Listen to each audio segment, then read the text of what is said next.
investigative. This is KXAN News at Noon. Well, get your green ready. Austin FC is gearing up for its first game tomorrow at Q2 Stadium. Good afternoon and thanks for joining us. I'm Will Dupree. Q2 Stadium was years in the making. Take a look at this time lapse. Pretty incredible there. Construction began in September 2019. It moves fast, but you see crews worked quickly to build the project even through the pandemic, putting some final touches on it in the past few weeks. Well, if you are without a ticket for tomorrow's match, you may be out of luck. You can try and snag one online, but you run the risk of being duped. Single game tickets went on sale at the end of May and within minutes sold out. But shortly after, they started popping up on websites like eBay, Craigslist, and Facebook Marketplace. Right now, there are dozens of listings for sellers claiming to have tickets. They range from sometimes double to triple the original starting price. That was about 40 to 75 bucks. Austin FC ticketing officials tell us that in order to limit the sale of fake tickets, they went completely digital using a ticket broker called SeatGeek. That means no tickets will be printed at all. Q2 Stadium is a tech-forward, cashless stadium, and Austin FC says the ticketing service helps keep it that way. Heather Massey with the Better Business Bureau says it's still a good idea to verify you're on the right website before buying. A lot of sporting events or associations do partner with national ticket broker associations or legitimate third-party retailers. Just make sure you are on the correct site, and you can verify this at the very top. Make sure in the URL that it does have that lockbox, especially when you are entering any personal information, such as financial information to purchase the ticket. Some good advice there for sure. The BBB adds that fans should be aware of terms listed on the seller's website when it comes to game days. Since tickets are digital, Austin FC says you should not see anyone selling tickets outside the stadium. We posted some other helpful advice for buying tickets under this story on our website. That's KXAN.com. It's also good to mention Q2 does not allow bags, backpacks, or carriers inside the stadium. There are some exceptions, though, like purses the size of your hand or smaller, medical and child care bags. Q2 is a cashless stadium, as we said, so if you want to buy food, you need to get your card, and there's also an Austin FC app that you can download.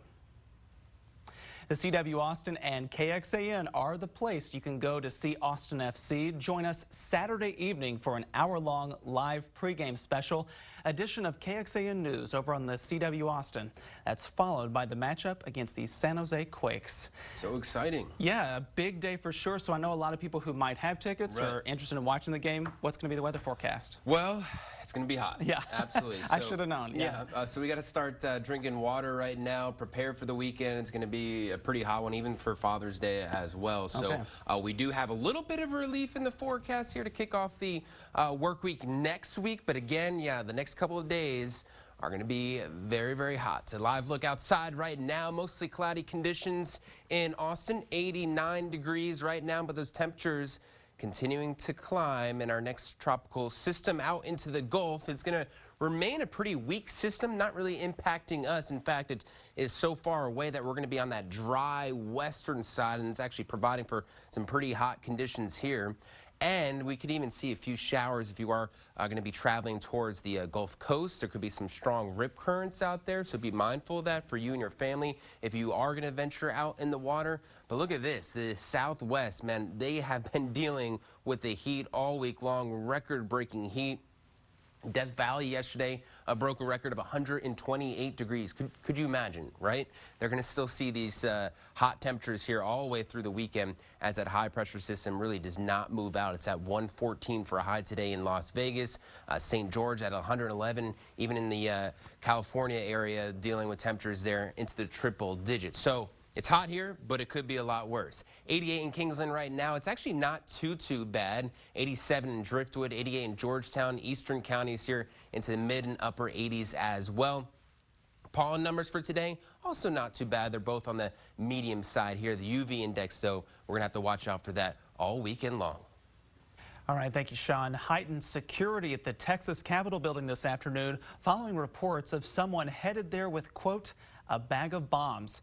The Texas Department of Public Safety said it received a call from someone this morning who reported the claim and then hung up. The agency called in more state troopers because of the threat. However, the Capitol building remains open with no evacuations at this time. A Williamson County veterinarian faces animal cruelty charges after a dog at her clinic died.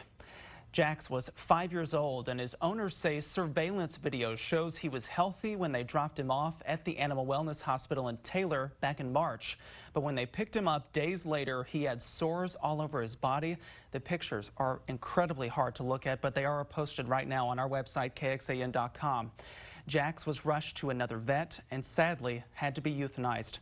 The Animal Wellness Hospital owner, Dr. Dana R. Boehm, turned herself into authorities this week. She bonded out of jail and has not yet responded to our request for comment. Austin police are working to learn more about a man who drowned in a northwest Austin lake. Rescue divers recovered the body of a 31-year-old man from Quarry Lake on Breaker Lane late last night. It happened in a restricted area that only certain people are allowed in. They say someone called 911, alerting them that someone had fallen off their paddleboard and never came back up. Police say the call came in at about 5:30 last night. Divers found the body after 10 o'clock. We're waiting for police to identify that man. Well, millions of Americans are off work today after President Biden signed a law making Juneteenth a federal holiday, recognizing the official end of slavery. Only 14 Republicans voted against it. That includes Texas Representatives Ronnie Jackson and Chip Roy. That's giving some in Washington hope of compromise on other issues. Tracy Potts has the latest from D.C. A majority of Democrats and Republicans voted yes on the law that makes Juneteenth a federal holiday. The bill is passed. Recognizing the end of slavery. President Biden says it's a start. We can't rest till the promise of equality is fulfilled for every one of us in every corner of this nation. For Democrats, that means taking action on voting rights. Their For the People bill is stuck in the Senate, in part because Democrat Joe Manchin won't vote for it. He's offering a compromise backed by voting rights advocate Stacey Abrams. It's an important step forward as we try to protect the freedom to vote. Democrats plan a test vote Tuesday. Republican leaders are opposed. I just don't think the federal government should take over managing local elections, no matter how you do it. There's also a compromise in the works on infrastructure. 11 Republicans, 9 Democrats, and 1 independent are pitching a $1.2 trillion plan that focuses on roads, bridges, rail, and transit. This is merely a framework. This is a plan, and it's a plan that I hope we remain somewhat faithful to. I still feel confident we'll have something by Monday. It would be paid for in part with unspent COVID funds. Tracy Potts with NBC News there. In honor of Juneteenth, some City of Austin offices and public facilities will be closed today and tomorrow. Meanwhile, Austin Public Health is teaming up with community organizations for COVID-19 vaccination clinics today and tomorrow. There are several happening across Austin public libraries.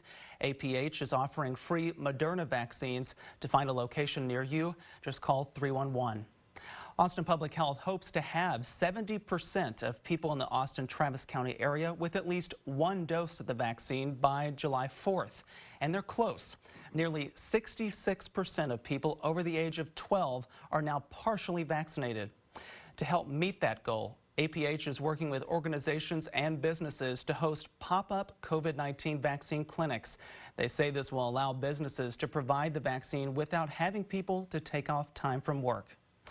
Austin Public Health is reminding people it will never ask for your Social Security number, insurance, immigration status, or financial information. Austinites have been reporting scam calls that appear to be coming from APH, but are not.